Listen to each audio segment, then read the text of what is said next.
ሰላም እንዴት ናችሁ? ሁሉ ሰላም እግዚአብሔር ይመስገን። ዛሬ ደግሞ ይህንን የመሰለ በጣም በፍጥነት የሚደርስ ቀላል የሆነ የምግብ አሰራር ይዤላችሁ መጥቻለሁ።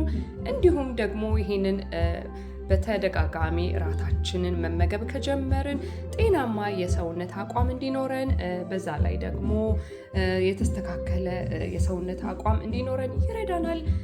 ተመግባችሁ በራሳችሁ ላይ የምታዩትን ለውጥ እንግዲህ እንድትመለከቱ ጋብዛችኋለሁ። ይህንን ይመስላል። እዚህ ጋር ተልባ አለኝ፣ ቺያ ሲድ አለኝ፣ ከፈለግን ደግሞ ቅቤ አለ። እዚህ ጋር የተፈጨ ቺያ ሲድ አለኝ። እዚህ ጋር ከፈለጋችሁ ተልባውንም መጠቀም ትችላላችሁ። ተልባውንም እዚህ ጋር እንደምትመለከቱት ፈጭቼዋለሁ። ቺያ ሲዱንም እዚህ ጋር ፈጭቼዋለሁ። ብላክ ፔፐር ብቻ ነው የሚያስፈልገን። እዚህ ጋር ኦሊቭ ኦይል አስቀምጫለሁ። እኔ በኦሊቭ ኦይል ነው የምጠቀመው። ከተፈለገ ደግሞ በቅቤ መጠቀም እንችላለን። ይህንን እየቀቀለው እነዚህ እንግዲህ ጥራጥሬዎቹን ቅንጬ፣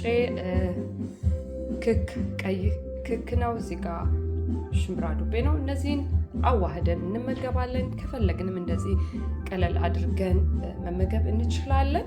አሁን እንግዲህ አዋህዳቸዋለሁ። ሚጥሚጣ ጨምርበታለሁ። እንግዲህ ቃጠል ሲል ደስ ይለናል እኛ አበሾች ኢትዮጵያኖች ብዙ ጊዜ ጨው ጨምርበታለሁኝ፣ ምክንያቱም ስቀቅል አልጨመርኩኝም።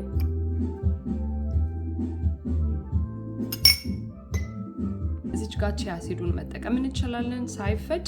ነገር ግን እኔ የተፈጨው ስላለኝ የተፈጨውን ቺያ ሲድ ነው እዚች ጋር የምጠቀመው። ተልባም መጠቀም እንችላለን ፈጭተን። ጥሬውንም ከፈለግን ማድረግ እንችላለን፣ ለብ አድርገን አመሳ አድርገን። ነገር ግን እንደዚሁ የተፈጨውን ደግሞ አመሳ አድርጌ የፈጨውት ተልባ አለ። አሁን ግን ለጊዜው ቺያ ሲዱን እዚህ ጋር እጠቀማለሁ። አንድ የሾርባ ማንኪያ ቺያ ሲድ እጠቀማለሁ። ብላክ ፔፐሩን ከላይ እጠቀማለሁ። ኦሊቭ ኦይል እጠቀማለሁ ሳይበዛ። ይህንን ማዋሃድ ብቻ ነው። ሽታው በጣም ቆንጆ ነው ያለው። እንግዲህ እንደዚህ አድርገን ቀለል ባለ መንገዱ መጠቀም እንችላለን።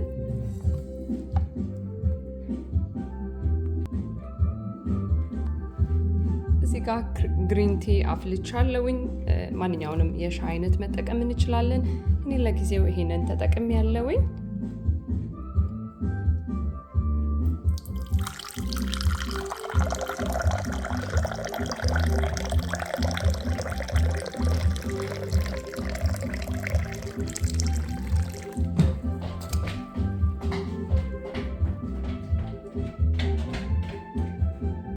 ቂንጬውን በመቀቀል ጀምሬያለሁ። አሁን ደርሷል ቂንጬው። እዚህ ጋር እንደምታዩት ሽምብራ ዱቤውም ይሄው እየደረሰ ነው ያለው። ምስር ክኩም እየደረሰ አለ። እዚህ ጋር ቀይ ምስር ነው። ቂንጬው እንግዲህ ሳልቀቅለው በፊት ሽምብራው ዱቤ፣ ቀይ ምስር ይሄው እዚች ጋር እንደምታዩት። እዚህ ጋር ቂንጬው መብሰሉን ካወቃችሁ በኋላ መጨረሻ ላይ እንደዚህ ከላይ ዘይት እንደዚህ ስናደርግበት ራሱ በደንብ ቆንጆ የመለያየት የርከስከስ የማለት ባህሪ ያሳያልና ስንመገበውም ቀለል አድርገን እንመገበዋለን፣ አያያዝብንም። ስለዚህ ከላይ ከጨረስን በኋላ ዘይት ከላይ ጠብ ማድረግ ነው ቂንጬው ላይ።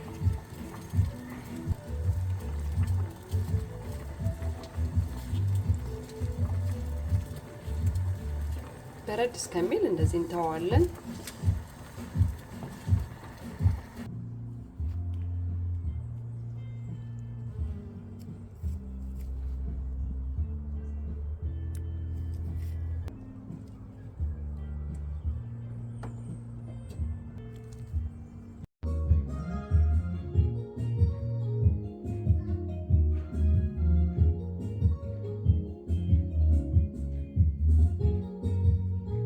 አመሰግናለሁ።